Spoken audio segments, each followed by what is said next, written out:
Hey everybody, it's Wednesday. I'm the Prez, Lawrence Presman, co-founder of WagerTalk Media, owner of WagerTalk.com, SportsMemo.com, and the iconic Gold Sheet. It's Morning Joe in the Pro today, and we only have one guest with us, the legend himself, Dave Cokin. We heard your comments. You want more Dave? We're going to bring you more Dave. He missed out on the college football betting show yesterday. I did that show myself and Ralph Michaels. So I said, Dave, let's do a mini one. Just me and you. On tap today, 5 college football games. Dave will do all the heavy lifting, and we'll get straight to it. Dave Cokin, my friend, how are you? Outstanding start to college football. Yeah, it's good. 20-10. And that's 12-5 on the college side, so 71% out of the gate. And we're maintaining what I've done basically ever since I came to WagerTalk 3 years ago. I think I'm still tops in college football and hope to stay that way. You are, and we've got a great promo for you. Stay tuned, everybody. Today's show, 5 college football games, and we're going to get right to it, Dave, right off the bat. Utah, 3-0 team, 1-2 ATS though. They're on the road playing against USC, a 2-1 team and also 1-2 ATS. You know, Utah is just a tough team to play against all around. Really stout defense. Not a Oklahoma State attack, but a balanced offense. Now they find themselves a road favorite against a team that used to be really good, but just is struggling right now. Where are you going in this USC-Utah game?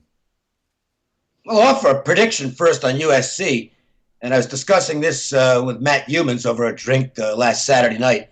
And we both have the opinion that Urban Meyer is not done coaching yet, and that USC is the perfect landing spot for Urban Meyer.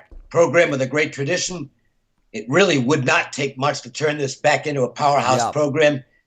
And I really can see that happening. Clay Helton's on his last legs. I think that's clear. Another bad loss last week. I'm not trying to destroy BYU, but the fact is they're kind of a so-so program at this point. And USC, coming off a great win against Stanford, cannot go on the road and get it done. They lose in overtime. So that's as simple as that. I think there's an enormous coaching edge on the Utah side here. I mean, it's a really big coaching edge with Whittingham against Helton. As far as the number on the game goes, my number is Utah -5. So, it's not by any means a huge advantage as far as the math goes.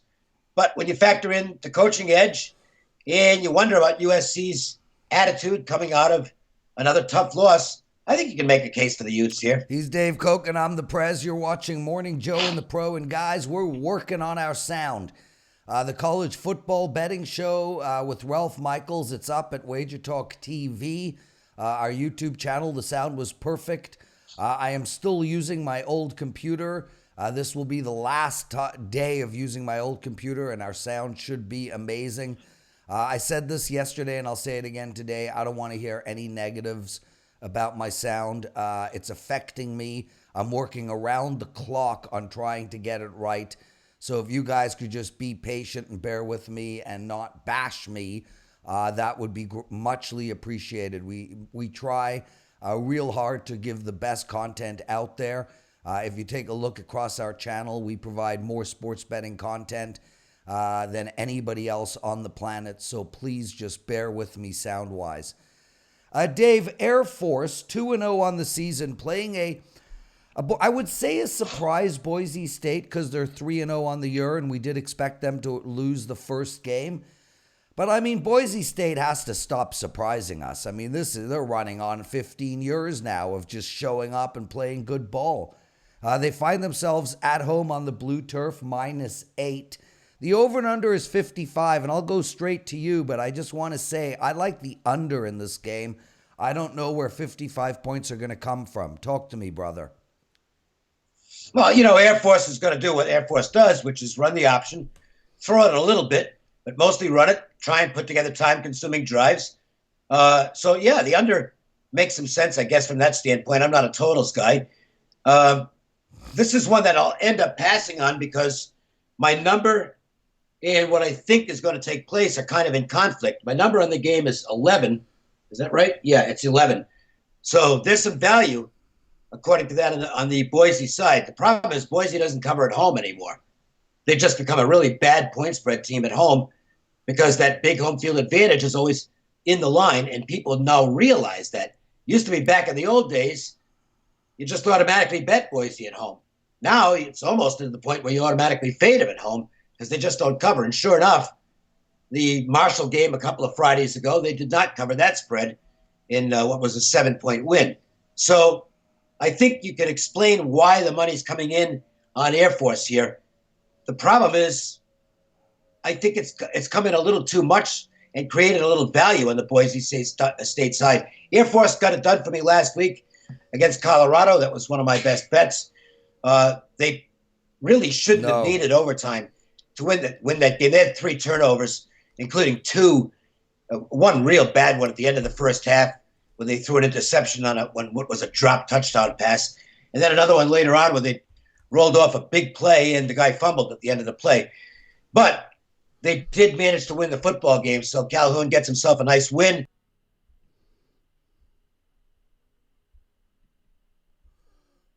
It's favorable now to Boise State, with the bettors getting in there and pounding it pretty good on the Air Force side.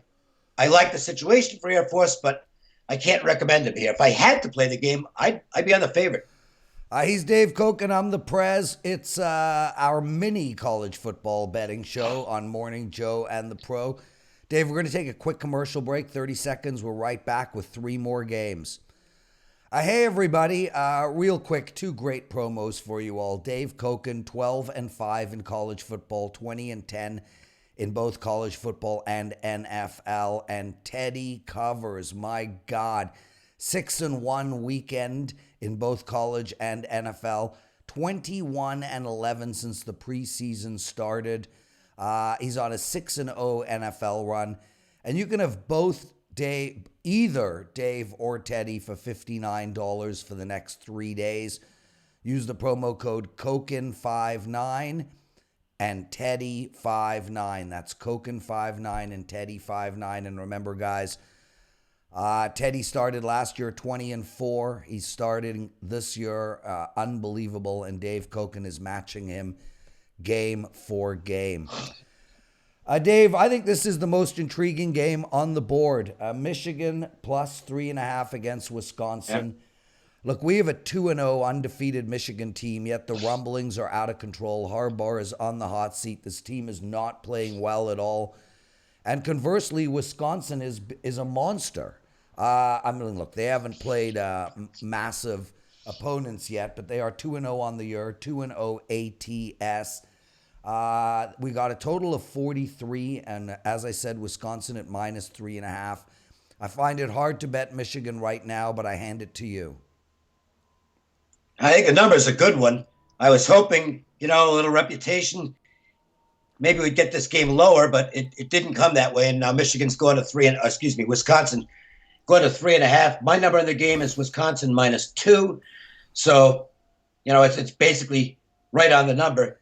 The problem for Michigan is this is the type of game they simply have not won since Harbaugh's been there. They have been horrific as an underdog. They just don't ever win. And, at some point that starts to impact your thinking on the game, where even if you see what in this case is maybe a slightly favorable number due to public perception, where there might be a bit of math value on the Michigan side, how can you back them considering how badly they've played on the road? And how can you go against a Wisconsin team that's come out of the gate red hot? I mean, the Badgers look really good. It's clear that their quarterback situation is much better than it was a year ago. Team's got a load of confidence right now. I would not lay 3.5, though. I think, to me, and this is just my way of handicapping, I can see where a case can be made for Wisconsin. No question about that. They're playing the better football. You've got that horrible trend on the Michigan side. But I don't like going against my numbers unless I'm really, really strong on the other side. And I made the line Wisconsin too. So I think the perception is now built into the line. And your opportunity to fade what might have been an overrated Michigan team is kind of gone. So it's definitely a no play for me. But if you're looking at it from my numbers standpoint, just a tiny bit of value on the Michigan side. Yeah, and I'm with you, Dave. I mean, I want to play Michigan here. There's thoughts coming out of the Michigan camp that they're holding back, that they're going to unleash this weekend. I can't do it. I mean, it makes no sense to me. Why? What are they holding back? Okay. Well, I don't know. I haven't heard that. I think that a lot of the what we're seeing, though, and this is why the line is high, is that Michigan got downgraded for having to go to overtime to beat Army. But that's what Army does to teams. Nobody prepares for them properly. It's a very difficult offense. And Army did the same thing to Oklahoma last year. And I don't think anybody ended up thinking, boy, Oklahoma must be overrated, because Oklahoma ended up in the playoffs. So I'm not really downgrading Michigan for that performance. We'll see what they're made of here. It's a real good matchup. It should be a real bruising game. A wait-and-see game between Michigan and Wisconsin.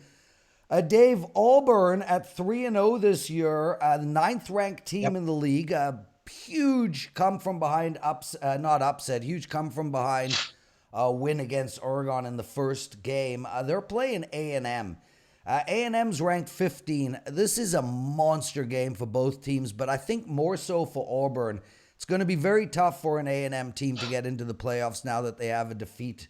But Auburn's got the Iron Bowl still to come. They're totally in control of their own destiny, and they find themselves as a +4 dog on the road. I don't know what to do in this game at all. I mean, my gut is telling me A&M is the play, but this Auburn team just seems to be able to get it done regardless of circumstance. Auburn's got great play on the offensive and defensive lines. They're as good in the trenches as anybody. And look, I mean, they're not. I don't think they're going to be a playoff team because their schedule is just too difficult. And I think they'll end up dropping a couple of games between now and the end of the regular season. It's a murderous schedule. I can buy the argument that Auburn might be a little better football team here, but they're 3-0 with an asterisk, because they should be 2-1. I know they won the Oregon game, but they didn't really win it. Oregon lost that game because Mario Cristobal completely screwed up in the fourth quarter from a coaching strategy standpoint, clock management. Oregon should have won that football game. There is no question about that. So, it was kind of a lucky win for Auburn. A&M on the flip side, 2-1, but even though they covered against Clemson, they were really never in the football game. Clemson dominated them. A&M's only score came when they used all their timeouts in the last 30 seconds of the game to try and score a touchdown and sneak inside the number, which they succeeded in doing. So both these teams have one game on their ledger that probably wasn't as good as the score might indicate. My number on the game is Texas A&M 3.5. So it's right on the number. I do like Auburn from a situational standpoint, though. I think they match up pretty well with the Aggies. And so despite the fact that there's no real value to me, I think you can make a case for Auburn with the strength on the offensive and defensive lines. And I've said this before, and I said going into the Clemson game, and I'll say it again, Kellen Mond, while he's an outstanding overall college quarterback, has shown a consistent inability to do his best in these games. These are the types of games where Mond will have the critical turnover at some point. So I kind of like Auburn in the game, despite the fact that it's probably not going to end up making my card just due to the fact that I don't get any value. Dave, I was looking at my phone while you were talking. I was trying to find a email we got from a customer, Walter, 75-year-old man. We get a lot of comments. Look, we sell plays for a living, and people sometimes comment, "Oh, how can you buy plays from people?" Blah blah blah blah blah. We got an email from a gentleman named Walter, who wanted to thank you personally, me personally, Kelly, Teddy, Marco, Ralph, Guy made a $20 bet based on the shows we're on. $4,000 cash out. And he was kind enough to email us. And you know something, Dave? You've been in this business for, I don't know, 40, 50 years. Do you know how rare it is for us to get positive emails like that? You're on a 12-5 college football run. Not one single customer who has bought your season has emailed in saying, great start by Dave, let him know, keep it up, rah. I don't care. No, it doesn't matter to me either. Matter. I'm just saying it's so rare. It's nice. I'm glad for Walter. But if you're betting parlays, you're not going to win long term in this business. He actually mentioned that. He says he's going to stop now. So good for you, Walter. Guys, quick commercial break. We're right back to talk Irish. Hey, everybody, real quick, just to let everyone know, the college football betting show with Ralph Michaels this week is up at WagerTalk TV on our YouTube channel. The NFL presidential address will be up on Wednesday with myself and Kelly. Make sure to watch that. And check back on Monday for a new show myself, Rob Vino, and Joe Ranieri will be doing. It starts on Monday. It's called Joe's vs. Pros Prime Time. We'll be discussing all the primetime games for that week. And we'll be coming up with a consensus play between the three of us. We have contest software over at WagerTalk. We will be putting our 5 consensus picks in there. We want you guys to do the same. You get $10 of wager bucks just for entering. $25 if you tie us, $50 if you beat us, and $100 if you are perfect. Plus, we'll be talking about you guys on the show, all the people who did well. So make sure to check that out. We are super stoked about that show. Dave, the Irish, 2-0 on the season, 1-1 ATS, plus 14 against Georgia. Are the Irish that bad, or is Georgia that good? Well, the Irish aren't bad. They're a top 10 football team. Yeah, 7. But Georgia. When was the last time a team ranked in the top 10 was plus 14? Well, these 3 teams at the top, and I think you can include LSU and make it 4 teams: Alabama, Clemson, LSU, Georgia. They look to be head and shoulders above everybody else. I think there's a pretty good gap after 4 to 5. That said, the perception here is driving the line up. It opened 13 or 14, depending on where you went. 13, actually, 13 and a half. It's gone to 14, and even some, I think one of the offshores is now 14 and a half. And that's a little bit high. I know Notre Dame. We were talking about Michigan earlier and how they've consistently come up short in games like this. So has Notre Dame. When they've stepped up to face that superstar level in college football, they have not been able to get it done. And I think that's got people convinced that they're going to go into Georgia and get their teeth kicked in on Saturday. And you know what? They might. But I think that's in the number. I think the odds makers have actually pushed it to the point where the math is actually going to favor Notre Dame. My line of the game is 11. So, I'm well aware of the reputations that precede both teams here. We just talked about those. But I'll occasionally go against my numbers, and I don't automatically play on my numbers. But when there's a 3-point gap between my number and the betting line, I'm not going to take the worst of it. So for me to lay 14 with Georgia would absolutely be taking the worst of it on the power ratings. And my power ratings have been really good so far this season. I mean, really good. So my lean is Notre Dame here. It's not going to make my card. It's just not strong enough. I see other plays that are. For instance, I'll mention a couple. Tennessee, Florida, which I have right now at WagerTalk as a free play. I've got a couple other games I think are lopsided. One of those is a 5% top play. I also have a small dog I think is going to win the game outright. And those are games I really feel good about. I don't feel good enough about this one to play it, but my numbers do say Notre Dame plus 14. is where the value He's is. Dave Cokin. I'm the Prez. This is Morning Joe and the Pro College Football Edition. Dave, the guys want you back for baseball. Playoffs are starting in a couple of weeks. What do you want to do? We can look at it. I don't know how much I'll play. The only thing I can say is I don't play much. I don't play much baseball at this time of year. I play like 2 or 3 games a week, and that's about it. So, most of my time is spent on college football, and most of the rest of the time now is spent on the National Hockey League.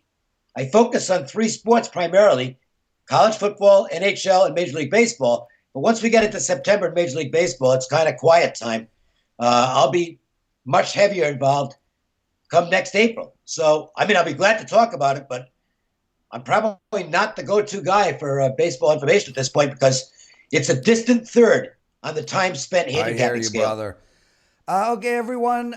Thanks so much for watching Morning Joe and the Pro. Real pleasure.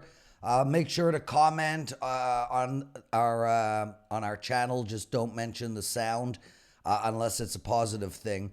Also, make sure to get Dave Cokin the next 3 days of plays. Use the promo code COKIN59. 12 and 5 to start college football. He was our number 1 college football handicapper last year. He's our number 1 college football handicapper again this year. And of course, Teddy covers 6-1 weekend, 6-0 NFL run, 21-11 since the start of preseason in both sports. Cokin 59, Teddy 59. Buy it on Friday, guys, and get their Friday, Saturday, Sunday card.